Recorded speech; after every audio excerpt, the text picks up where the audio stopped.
سب سے پہلی چیز یہ ہے کہ پاؤں میں انگلیوں کا رخ قبلے کی طرف ہو. پاؤں میں انگلیوں کا رخ قبلے کی طرف ہونا چاہیے.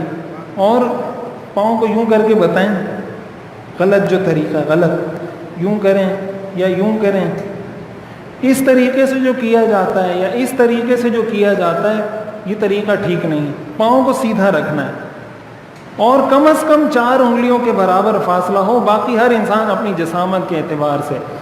اس کے بعد تکبیر کہنی ہے، تکبیر تحریمہ. تکبیر تحریمہ کا طریقہ یہ ہے، ہاتھ کانوں تک اٹھانے ہیں اور اس کے بعد اللہ اکبر کہہ کر ہاتھ باندھ لینے. تکبیر کہیں، اس طریقے سے ہاتھ اٹھائیں، اللہ اکبر، اور ہاتھ جیسے میں نے بتایا. اب ہاتھ باندھنے کا طریقہ یہ کہ تھوڑا سا اس کو ناف کے نیچے اور اس سے یہ حلقہ بنا کر یہاں اس کو باندھ دیے. یہ جو غلط طریقہ یہ جو اس طرح کرتے ہیں بتائیں. اس طریقے سے کرتے ہیں بعض لوگ، ٹھیک ہے، یوں کر لیتے ہیں. بعض لوگ یوں یہ ہاتھ کو نیچے لٹکا دیتے ہیں. یہ ہاتھ کو لٹکائیں نیچے تاکہ پتہ چلے. اس طریقے سے بعض لوگ کرتے ہیں، یہ طریقہ بھی غلط ہے. اس طریقے سے کرتے ہیں یہ بھی غلط ہے. اس طریقے سے کرتے ہیں یہ بھی غلط ہے. یہی طریقہ ہے کہ اس طریقے سے ہاتھ باندھنے. اور اس کے بعد جیسے بتایا گیا کہ نظریں سجدے کی جگہ پر ہوں گی، ادھر ادھر نہیں دیکھنا، نہ یہاں دیکھنا ہے. اچھا، قیام میں ایک بات یہ یاد رکھنی چاہیے کہ بعض لوگ سر کو بہت جھکا دیتے ہیں. سر کو جھکائیں بہت، بالکل ایسے کھڑے ہوتے ہیں. ٹھیک ہے، اس طریقے سے کھڑا نہیں ہونا، نہ اوپر کی طرف دیکھنا ہے، سجدے کی طرف نظر ہونی چاہیے، سجدے کی جگہ کی طرف. یہ سجدے قیام میں نظروں کا مقام وہ سجدے کی جگہ ہے کہ نظر سجدے کی جگہ پر ہو اور انسان یوں کھڑا ہوا ہو.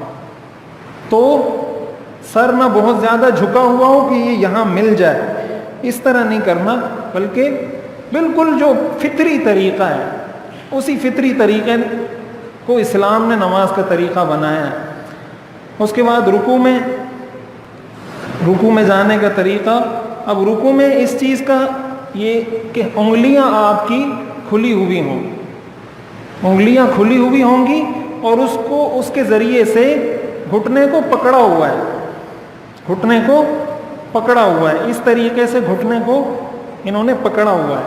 بالکل بند نہیں رکھنی یا بالکل ایسے نہیں رکھنا، یوں کر کے یوں کریں. بعض لوگ یوں کرتے ہیں، یوں نہیں کرنا، یوں نہیں رکھنا ہاتھ، نہ یوں رکھنا ہے، نہ یوں رکھنا ہے، نہ یوں رکھنا ہے، ہاتھ یوں رکھنا ہے. اور اس میں یہ چیز کہ یہ الگ ہو بالکل اس طریقے سے کہ یہ آپ کا ہاتھ یہاں سے الگ ہو، یہاں بالکل واضح فاصلہ ہو، یہاں بالکل واضح فاصلہ ہو، اور یہ ٹانگیں بالکل سیدھی ہوں، یہاں پہ کوئی خم نہ ہو، یوں تھوڑی سی آگے نکلی ہوئی نہ ہو. اس چیز کا بھی دھیان رکھنا چاہیے. اور کمر کے بارے میں یہ کہ کمر بالکل سیدھی ہو. ٹھیک ہے. اب سر کے بارے میں بعض لوگ یہ کرتے ہیں، سر کو بہت زیادہ جھکا دیتے ہیں، بالکل نیچے یوں جھکا دیتے ہیں. یہ طریقہ بھی ٹھیک نہیں ہے. سر بالکل کمر کی سیدھ میں ہونا چاہیے. یہ جو کہا جاتا ہے نا، اب یہاں آپ پانی کا کٹورا رکھیں گے تو وہ پانی نہیں گرے گا انشاءاللہ. مقصد یہ کہ اس طریقے سے کمر انسان کی سیدھی ہونی چاہیے. یہ سجدے کا طریقہ ہے. اور رکوع میں بھی پاؤں بالکل اسی طرح ہونے چاہیے جس طرح قیام کی حالت میں. اس کے بعد سمع اللہ لمن حمدہ کہہ کر کھڑے ہونا ہے. اب سمع اللہ لمن حمدہ انہوں نے کہا اور کھڑے ہو گئے. اس کے بعد ربنا لک الحمد، اور ہاتھ کھلے چھوڑے ہوئے ہیں. اس کے بعد ربنا لک الحمد حمدا کثیرا، وہ جو دعائیں میں نے بتائی تھیں وہ ساری دعائیں. اس کے بعد سجدے میں جانا ہے. سجدے میں جانے کا طریقہ یہ ہے کہ جھکنا نہیں ہے، پہلے سے ہاتھ پہلے نہیں رکھنے، ہاتھ پہلے زمین پر نہیں رکھنے، بلکہ پہلے گھٹنے رکھنے ہیں، اس کے بعد ہاتھ رکھنے ہیں، اس کے بعد سر رکھنا ہے. یہ نماز میں سجدہ کرنے کا طریقہ ہے. اور کمر کو پہلے نہیں جھکانا. جب یہاں پہنچ جائیں، یہاں اب کمر کو جھکانا ہے، پہلے نہیں جھکانا. اب آپ کریں، سجدے میں جائیں. ٹھیک ہے. تو انگلیاں ہیں، انگلیاں 10 کی 10 قبلہ رخ ہونی چاہیے. اب بعض لوگ کیا کرتے ہیں کہ انگلیوں کو بالکل آپ سیدھا کریں، پاؤں کو بالکل سیدھا رکھتے ہیں اس طریقے سے، یا بالکل صرف انگوٹھا لگا ہوتا ہے، بالکل انگوٹھا لگایا ہوتا ہے. تو صرف انگوٹھا لگانا یا انگلیوں کو کھڑا رکھنا یہ خلاف سنت ہے. سنت طریقہ یہ ہے کہ انگلیوں کا رخ بالکل جیسے انہوں نے کیا ہوا ہے، ساری انگلیاں قبلہ رخ ہوں. اچھا ایک بات سجدے کے اندر یہ بھی حدیث میں آتا ہے کہ یہ ٹانگ کو ٹانگ سے ملائیں، کہ آپ کے ٹخنے سجدے میں دونوں ٹخنے ملے ہوئے ہوتے تھے.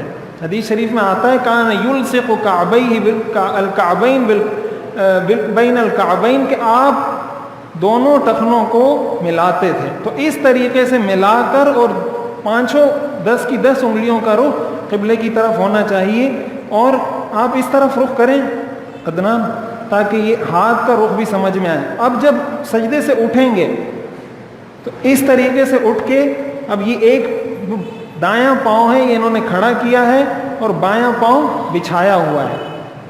دایاں پاؤں کھڑا کیا ہے اور بایاں پاؤں بچھایا ہے، اور اس کے بعد اس طرف رخ کریں تاکہ اب دوسری سمجھ میں آئے.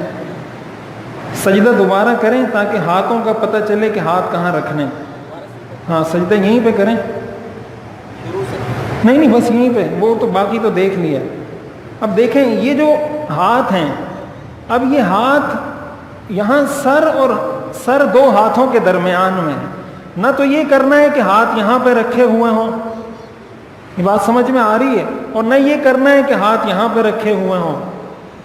یہ طریقہ ہے کہ سر دونوں ہاتھوں کے درمیان ہو اور یہ انگلیوں، یہ انگوٹھے کی لوب، انگوٹھے کے ساتھ آپ کے کانوں کی لو یہ ایک سیدھ میں آ جائے. یہ بات سمجھ میں آ گئی. اس طریقے سے سجدہ کرنا ہے. تو پیر کا طریقہ تو بتا دیے کہ پیر کس طریقے سے کھڑے کرنے، کس طریقے سے قبلہ رخ کرنے، اور ہاتھوں کی یہ پوزیشن ہوگی کہ سر دونوں ہاتھوں کے درمیان ہوگا. اب جب بیٹھیں گے سجدے سے تو اب آپ بیٹھیں تاکہ ہاتھوں کا پتہ چلے کہ ہاتھ کہاں رکھنے ہیں. اب یہ ہاتھ یہاں رکھنے ہیں تاکہ یہاں جہاں گھٹنا ختم ہو رہا ہے وہاں انگلیاں ختم ہوں. اب بعض لوگ یہ کرتے ہیں کہ بہت پیچھے رکھ دیتے ہیں، بعض لوگ یہ کرتے ہیں یہاں پہ رکھ دیتے ہیں. یہ دونوں طریقے خلاف سنت ہیں. جہاں یہ ختم ہو رہا ہے وہاں پر آپ ہاتھ رکھیں گے، وہاں پر آپ کی انگلیاں ختم ہوں گی. یہ سنت طریقہ ہے. اور اس کے بعد دوسرا سجدہ کرنے کے بعد جب اٹھتے ہیں سجدہ کریں، اس کے بعد دوسرا سجدہ اللہ اکبر کہہ کر سجدے میں گئے. اب کھڑے ہونا ہے دوسری رکعت کے لیے، تو اس میں زمین کا سہارا نہیں لینا اور گھٹنوں کا سہارا لے کر کھڑے ہونا ہے اس طریقے سے، اور پھر کھڑے ہو کر ہاتھ باندھنے ہیں. یہ بات سمجھ میں آ گئی؟ اس میں کسی کو کوئی ابہام، کوئی ایسی چیز تو نہیں ہے جو سمجھ میں نہ آئی ہو. اب اس کے بعد آپ بیٹھیں، تشہد میں انگلی کا اشارہ کر کے وہ بھی بتائیں تاکہ انگلی کا اشارہ کس طریقے سے کیا جاتا ہے. اب جیسے آپ پڑھ رہے ہیں التحیات للہ والصلوات والطیبات السلام علیک ایھا النبی ورحمۃ اللہ وبرکاتہ السلام علینا وعلی عباد اللہ الصالحین. اب انگلی کو اٹھائیں گے اشہد ان لا الہ الا اللہ، تو لا الہ پر اس کو اٹھا دینا ہے اور اس طریقے سے یہ حلقہ بنانا ہے. یہ دونوں انگلیوں کو بند کر کے اور اس سے یہ حلقہ بنایا، لا الہ پر اٹھایا، الا اللہ پہ اس کو گرا دیا، پھر آخر تک اسی طرح رہے گا. اگر قاعدہ اخیرہ ہے اس میں بھی قاعدہ اولا ہے تب بھی کھڑے ہونے تک یہ اسی طرح رہے گا. اور اس کے بعد آخر میں جب سلام پھیرا جاتا ہے تو سلام کندھوں پہ جیسے میں نے بتایا کہ نظر رکھنی ہے اور السلام علیکم کہنا ہے. بعض لوگ 2 سلاموں کے درمیان وقفہ کرتے ہیں، یعنی یوں کیا السلام علیکم ورحمۃ اللہ، اس کے بعد تھوڑی دیر کے لیے سامنے دیکھتے ہیں، رکتے ہیں السلام علیکم ورحمۃ اللہ، اس کے بعد یوں رکتے ہیں، پھر کہتے ہیں السلام علیکم ورحمۃ اللہ. یہ طریقہ غلط ہے. بس یہ اسی طرح یہ موومنٹ میں ہی رہے گا، یہ حرکت میں ہی رہے گا، سر روکنا نہیں ہے بیچ میں. یہ السلام علیکم ورحمۃ اللہ، اب جب گھمانا شروع کیا تو گھما دیں. اب یہ گھمانے کے بعد یہاں آ کے روکے نہیں، اس کے بعد یوں نہیں کریں. جب یہاں سے گھمانا شروع کیا تو آخر تک اس کو یوں گھما دیں اور اس طریقے سے نماز مکمل ہو جائے گی. تو یہ نماز کا عملی طریقہ ہے. اب آپ حضرات نے پریکٹیکلی اگر وضو نہیں ہے تو وضو کریں اور 2 رکعت نماز پڑھیں اس دھیان کے ساتھ کہ میری کہاں غلطی ہو رہی ہے کہاں کوئی گڑبڑ ہو رہی ہے، کوئی ایسی چیز ہے تو وہ پوچھ لیں، تاکہ جو بھی ابہام ہے وہ چیز دور ہو جائے اور آئندہ کے لیے۔ اور یہ چیز میں نے پریکٹیکلی اس لیے سمجھائی، صحابہ کرام رضوان اللہ علیہم اجمعین پریکٹیکلی نماز پڑھا کر سمجھایا کرتے تھے۔ حضرت عبداللہ ابن مسعود رضی اللہ تعالیٰ عنہ کے بارے میں آتا ہے کہ وہ بتایا کرتے تھے الا اصلی بکم صلاۃ رسول اللہ، کیا میں تمہیں حضور علیہ الصلاۃ والسلام کی طرح نماز پڑھ کے نہ بتاؤں؟ تو پھر ان کے شاگرد کہتے تھے بتائیں، تو پھر وہ یہ سارا طریقہ کر کے بتاتے تھے کہ حضور علیہ الصلاۃ والسلام اس طریقے سے نماز پڑھتے تھے۔ تو یہ آپ نے اپنے بچوں کو سکھانا ہے۔